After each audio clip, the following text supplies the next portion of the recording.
in these times of coronavirus and all. And essentially, it's a mask made out of neckties. Many of us may have neckties at home, and if you tie enough of them around your head, Yes. you know, because I for one, I always enjoy wearing at least a dozen neckties just to look my best. But in a pinch, yes, this will help protect your fellow citizens from spreading those cooties. I don't believe it's recommended or has any sound medical advice behind it. I got you. However, I'm just throwing it out there. Thank you very much. And greetings to all of your fine viewers out there in Zoomland. Yes, Zoomland. I like your name. It's very presidential. Vermin Supreme. Does Hail the Chief play when you walk into the room? In my mind. In your mind. And I believe in the minds of everybody else in the room. It's sort of a telepathic wave, if you will. It's not really, people don't have to start humming it specifically, but we know it's in their minds. I gotcha. I've yet to fully get the eyeball glasses and the boot thing down together, but working on it. So I have a few questions about your candidacy for president and your thoughts on the coronavirus. Yes, sir. So why are you running for president? Well, the short and most simple answer is that I am running for president, and I have run for president because I can. Because this is indeed America, and the Constitution puts up a very low bar for one's ability to be the president of the United States. And I believe that it's a most wonderful thing. The running for president it's a simple self-declarative statement. Anybody can do it. And once you say the magic phrase, I am running for president, it becomes literally a fact. It becomes an indisputable fact. And as much as people might try and disagree with you, once you have said so, and if you're at least sort of serious about it, now you don't have to register with the FEC, you don't have to get any money or get any votes or even really tell a lot of people, but just the mere fact that you are, in your mind, are running for president and have said you are, that makes it a total real thing. Now, of course, I've been utilizing the form of running for president, seeking a nomination or taking part in the electoral process, more as a tool, as a canvas, if you will. For the past 27 years, I've been running this ultimately satirical and nonsensical, farcical campaign that has been anchored by the boot on my head and the crazy talking points that have such amazing resonance with the people, but ultimately that was not really real, as you will. I mean, for the past 8 election cycles, my whole election year sort of consisted of a New Hampshire primary for a week or so, follow up with showing up at the RNC and DNC conventions, and then perhaps the inauguration. So a full investment of 4 weeks out of a year every 4 years. But because of my presentation and my ability to utilize, number one, the massive media presence up in New Hampshire during the primary, and my campaign strategies of nonlinear messaging and absurdist iconography, and my willingness and ability to take it into the real world and interact with some of the other candidates of the duopoly and parlay that into a certain level of notoriety. Of course, I've had I think it's just something that I've been doing, and something that I have found very easy and enjoyable to do, that a large number of people seem to enjoy very much, and it has given me a level of notoriety that I am able to make a legitimate offer, in my opinion, to the Libertarian Party as to be an actual candidate for this go-around. I got you. And this past year would have been like any other year. It would have been more of a spoof campaign. However, I was recruited by Desiree Lindsay, my campaign manager out of Texas, over a year ago. and she asked me if I was interested in making a more serious run. And as I had mentioned, I felt like I had brought this particular thing to a certain level, and that seemed like a very natural extension and a fairly good use of what I have built up in terms of communication strategies and fan base and social media recognition. Hmm. And yes, and so I run. I've always claimed that I run for social change through shameless self promotion. But essentially, I've been using it in previous years as a way to offer forth my critique of the electoral system and against the police state and other such pressing issues that have always been some of my top priorities. And Hmm. but have been able to amplify my free speech voice exponentially through the use of this magic boot, which has allowed me to go a lot further than I would have been able to go if I was just some regular looking character ranting and raving on the street or writing letters to the editor, for example. We all need a magic boot like you. I think that would help. It would help everyone's candidacy if they had a magic boot. Yes, and so this year in particular, and as Mhm. part and parcel of the more serious aspect of this new phase of my campaigning is that I do enjoy being a part of the Libertarian Party and have met many wonderful people. And my eyes have been opened. It took a long time to get over a lot of the stereotypes that was previously under the influence of, but I started meeting libertarians and found that they were much more compassionate and loving lot with a lot more realistic, reality-based ideas than Yeah. I had given them credit for. And because I have such a, a base of support in the party, and I have feel a very large base of support outside of the party, that I can be seen or utilized as a good recruiting tool and a way of just my participation in the race thus far has certainly, I believe, just caused a lot of individuals who might have not given the Libertarian Party a second thought Mhm. under the preconceived notions of what it was, have to really look at it again and say, wait a minute, Vermin is involved. Maybe it's something different than what I think it is. And so I encourage everyone to check out the Libertarian Party platform, lp.org/platform. And that's the platform of the Libertarian Party, which I believe if you are going to shill for a party, then you should certainly be representing what they stand for. And I believe a platform is indeed pretty much sums up what a party actually stands for. And so check that out. And of course, check out Vermin Supreme 2020.com. That's my official campaign website.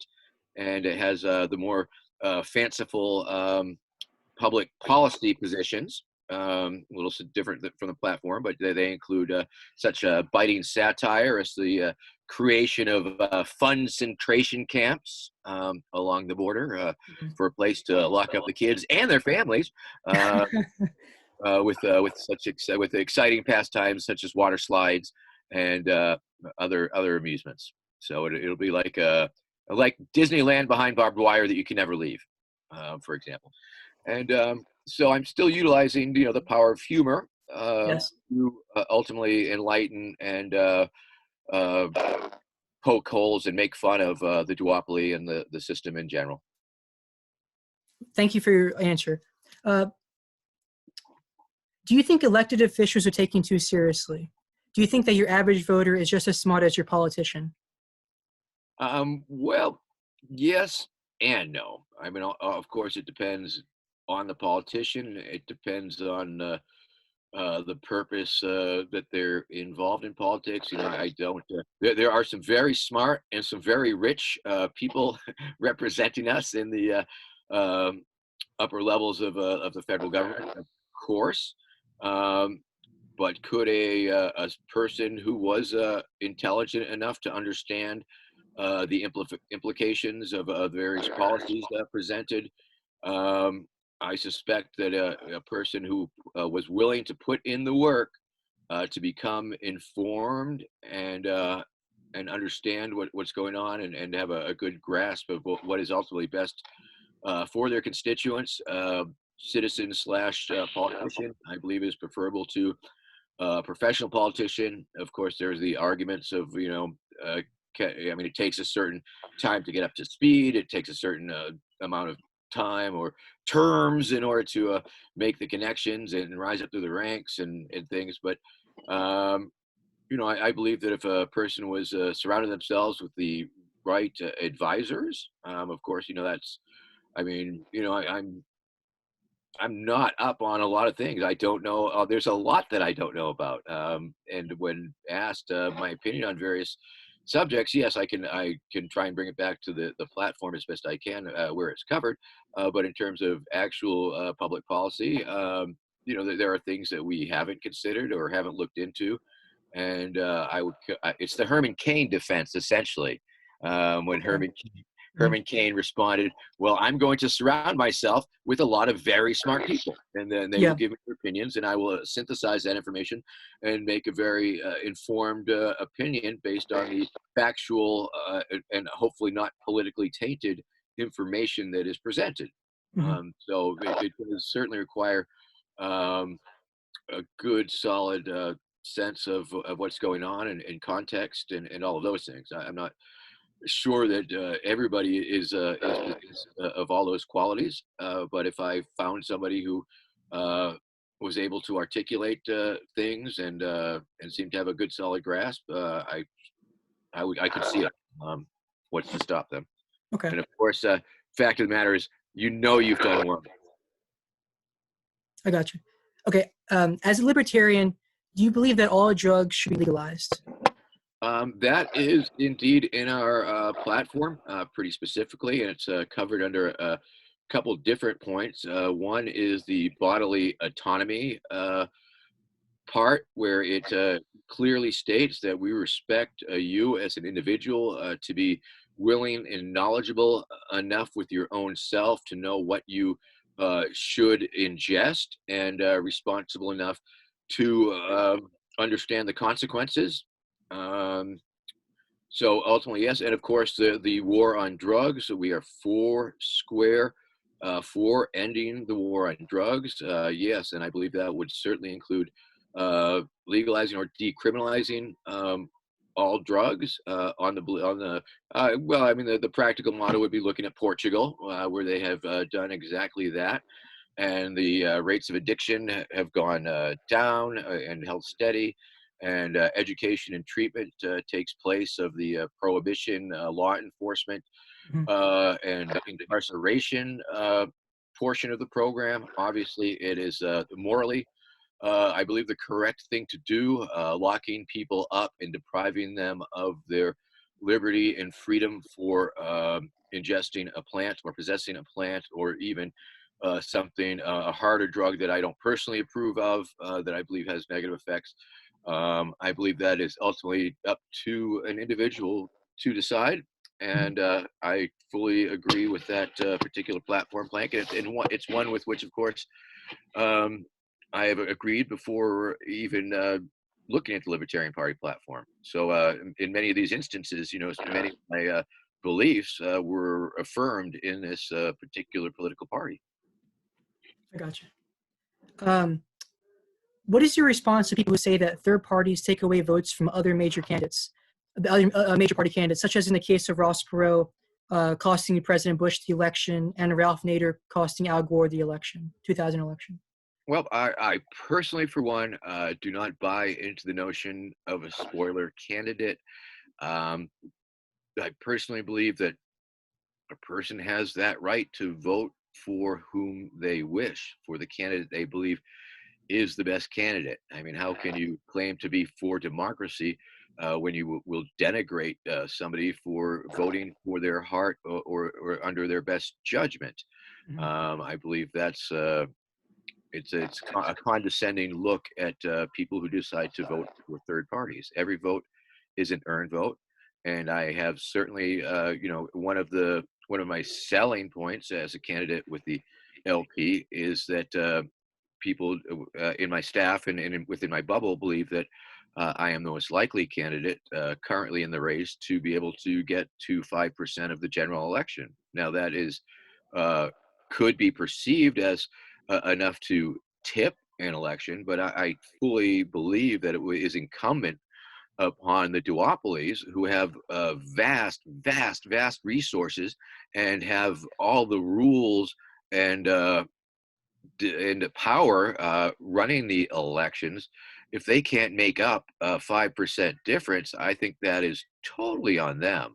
If they screw the pooch and put up a candidate who people aren't going to vote for out of uh, principles because they find such distaste in that candidate, I cannot be responsible for being the candidate they choose to vote over or instead of.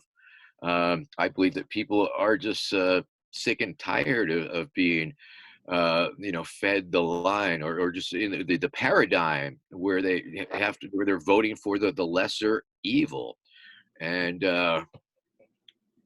I understand going into it that if I am successful in my libertarian run and do receive the nomination, and am successful at getting the percent that my people believe that is possible, yes, I will likely be the most hated man since Ralph Nader, since Ross Perot, Yeah. and that's unfortunate. I mean, obviously, the current president is insane and is running the country into the ground, in many ways. Yeah. In many ways. I mean, they look at the stock market right now; it's creeping up. It's like, oh, the stock market's getting better, but yet the unemployment has been unequal since the It's president. insane. It's like 22 million people have been filed for unemployment so Yes. far. So I think that will once again it will help perhaps ultimately open people's eyes and make them understand that the economy is quite different from uh, the unemployment figure. I mean, or at least the stock market. When you look at the stock market, well, the stock market's doing okay, but a zillion people are out of work. I mean, what does that even mean exactly? The Yeah. shareholders are doing good. Mhm. Okay. Um, and of course, the stock market itself it's just a gamble. It's a lottery. It's a betting pool. It's investors buying stocks as a bet that this company will do better. It's not based on current performance. It's what they want to see in the future. Yeah. Doesn't necessarily depend on what they've done in the past. So it's Yeah. uh it's Thank a you for bit. your answer. Um, Yes. Thank you for your question. you're welcome. What do you think about the government's reaction to the coronavirus? Do you think the government overreacted, or do you think they haven't done enough to combat the virus? It depends which level of government, I guess, and on which particular items. I mean, obviously, when there's a huge lag time from being initially made aware that something is coming our way, from the mere fact that pandemics have been warned about for years and years, and it's a very people knew. I mean, when I was at Hurricane Katrina studying a little bit of the FEMA stuff, I mean, yes, um, that was one of the disasters that could happen at any time. And so, obviously, the lack of preparedness by the uh, FEMAs and the different governmental organizations that are supposedly tasked with um doing that type of thing, to the personal bad decisions of the president in disbanding or defunding the CDC's pandemic response team or whatever, to ignoring you know intel coming from China and just and denying the science of such a thing, and then losing so many valuable weeks where where it was being claimed to be a hoax, and all that type of situation was certainly the lack of the testing kits, and the FDA's regulations that did not allow such kits to go into production in a timely fashion. So there was a lot of failures, and of course those failures pushed the government into doing the more drastic enforcement measures of very reasonable recommendations by the health and virologist communities. I mean, the people that I trust to tell me what I should expect and what I need to do in order to avoid and lower the transmission of this disease. And I believe that there is not a lot more common sense things than stay at home and wash your hands frequently and wear a mask when you go. I mean, these are certainly guidelines that I believe any sensible individual who understands the transmission of disease and the particular dangers associated with this one, which of course is primarily that it spreads so fast that there's so many sick, and that overwhelms the medical complex. I mean, that's what when people say, Yeah. "Oh, it causes less deaths than this, that, or the other thing." Well, that's not Mhm. really the point, because all these other deaths are spread out over time, whereas this one ramps it up, and that's what is the most dangerous thing about it. So, do I believe that the government screwed the pooch? Let us say, absolutely. Do I believe that the enforcement has been a little excessive? I mean, I like to believe that people are wary enough and smart enough to be very careful. If to walk on a beach without supervision, or to hike in nature, or enjoy a park, or it seems to me that there are different places of recreation that people could probably enjoy while maintaining social distance and a healthy awareness of current events, and the closing of businesses. I suspect ultimately there could be adaptations for some workplaces, and of course, many of those adaptations are taking place, have taken place. Many people who can Mhm. are remotely working from home, so that's a great thing. The kids are learning from home, so that's a good thing. Yeah. Um, it's a major change, a major shift in our society and our culture and the world at large, which will certainly have far-reaching repercussions and the way we deal with things, and even think about things going forward. Yeah. And I hope that it will be a change for the better. Obviously, the government is using it for, as a means to consolidate control. And, there's the talk of, special cards, that's antibody cards that you would present. And um, so there is a serious balance that needs to be addressed between what is allowed and what isn't allowed.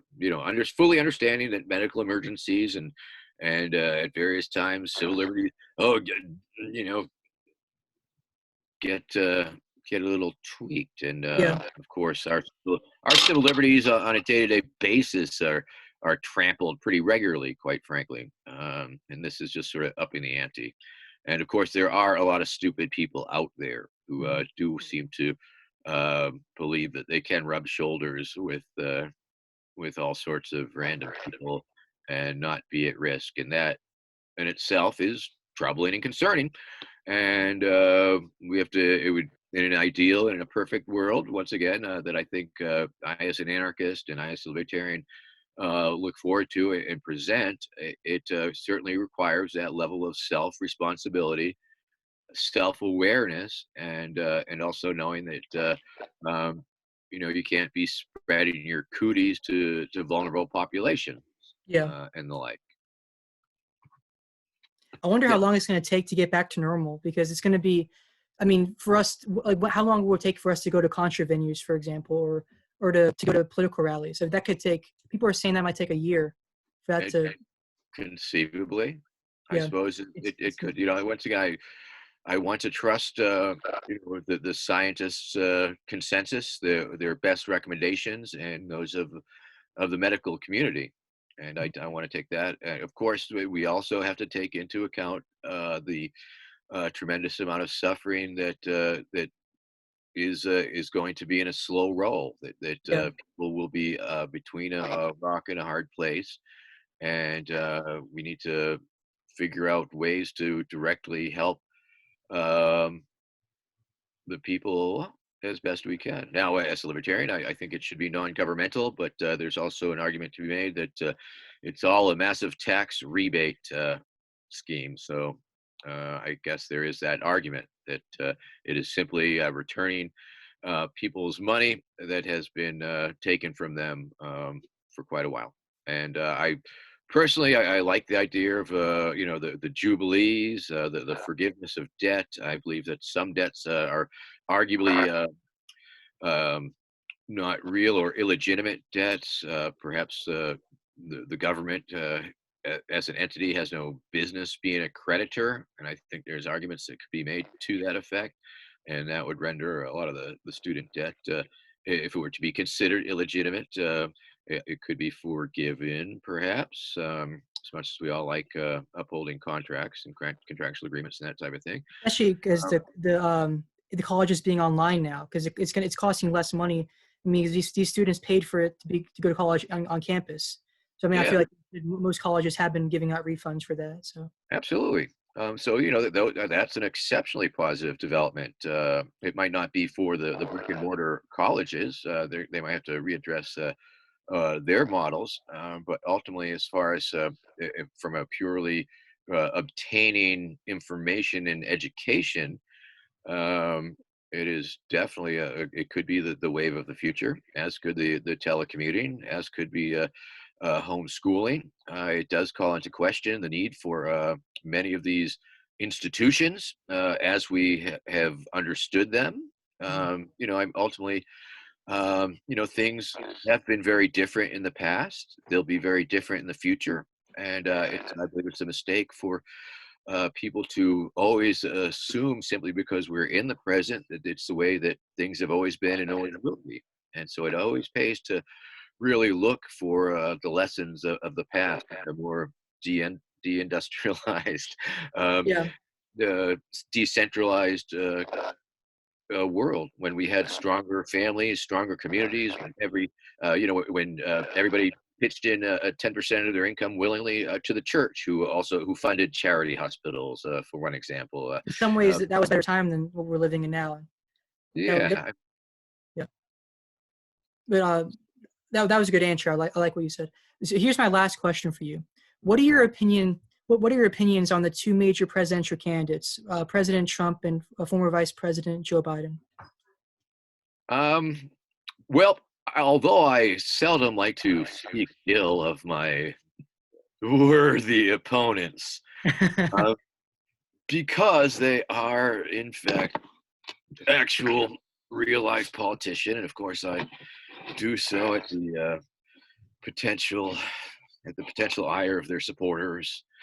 Um, oh, good Lord, I believe they are both terrible, terrible people and terrible politicians, and are bad for America all around in their own horrible ways. Mr. Biden, of course, architect of the Patriot Act and mass incarceration and the drug war, and all sorts of really screwy things that he hasn't renounced or addressed, let alone the latest horror show allegations.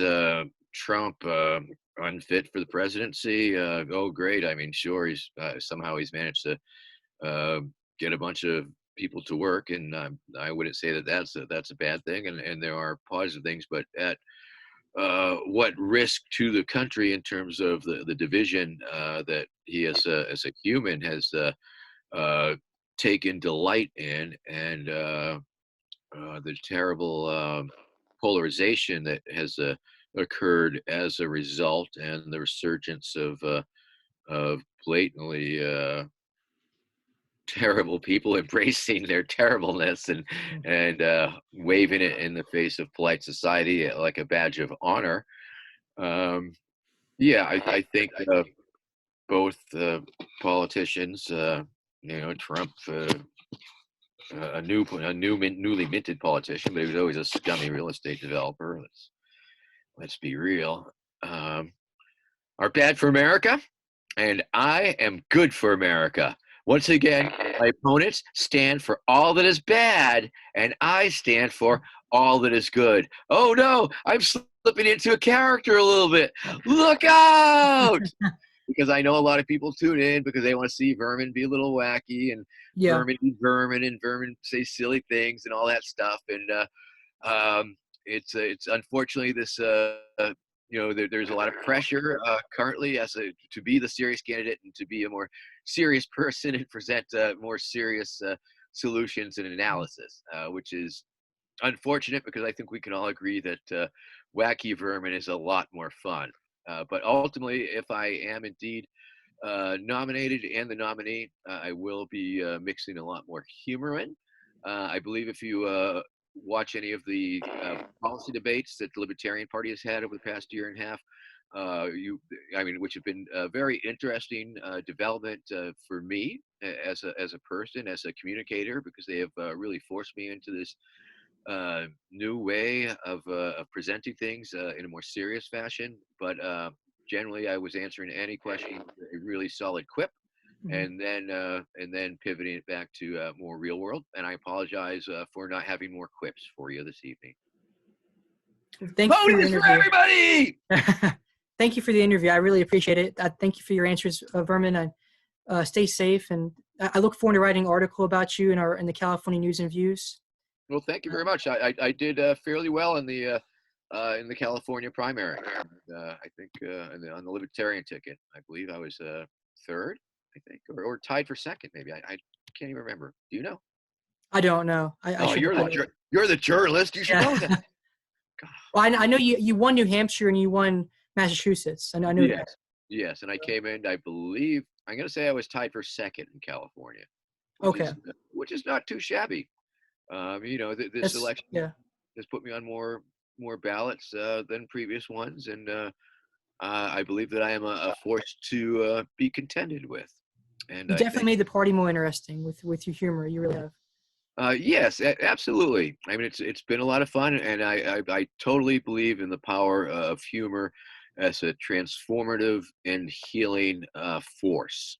And I've been trying also to bring love and the ideas of compassion into the Libertarian Party, and the ideas of mutual aid and volunteerism and charity, and trying to tie those things together, because ultimately that is what has been getting a lot of people through this crisis, neighbors helping neighbors, friends helping friends, and people understanding that it's falling upon us, the people, to be responsible for those who need our assistance. That's just a fact of reality. I think you'll agree that you've probably had no representatives of the federal government knocking on your door or checking in on you. That's just not the way it is, and that's not the way it works. Yeah. So I thank you for this time, and Thank you. I thank all your viewers for your consideration. And once again, check out the LP platform, lp.org/platform. You may agree with quite a bit of it, more than you think, and the things that strike you as not quite all there with your current understanding. We're happy to explain how we can try and fit into your worldview. And of course, Vermin Supreme 2020. .com. Check it out. We've got the Vermin Supreme stickers. This one's new. My other car is a pony. That is awesome. We've got we've got pins with my face on them from the roving house. Those are cool. We've got keychains with the new exciting Vermin Supreme logo by Rod Weber. And of course, I don't think we have any copies of iPony up on the book, but check out my book, iPony, at iPonythebook.com. It's a look at the future long after Vermin Supreme presidency, when everybody has their ponies, when zombie power fuels the nation, and the secret dental police have set up checkpoints every couple hundred yards. It's a warning from the people of the future to you, the people of their past, your present, that Vermin Supreme is a madman and must be stopped. Thank you. I'm Vermin Supreme. Thank you, Mr. Supreme. Take care. Yes, you too. Stay Thank you. safe. Wash those hands. Brush those teeth. Obey all recommended medical and scientific advice, and get outside and get a breath fresh air when you can, and do so safely. Thank you very much. Peace. Bye-bye. Take care.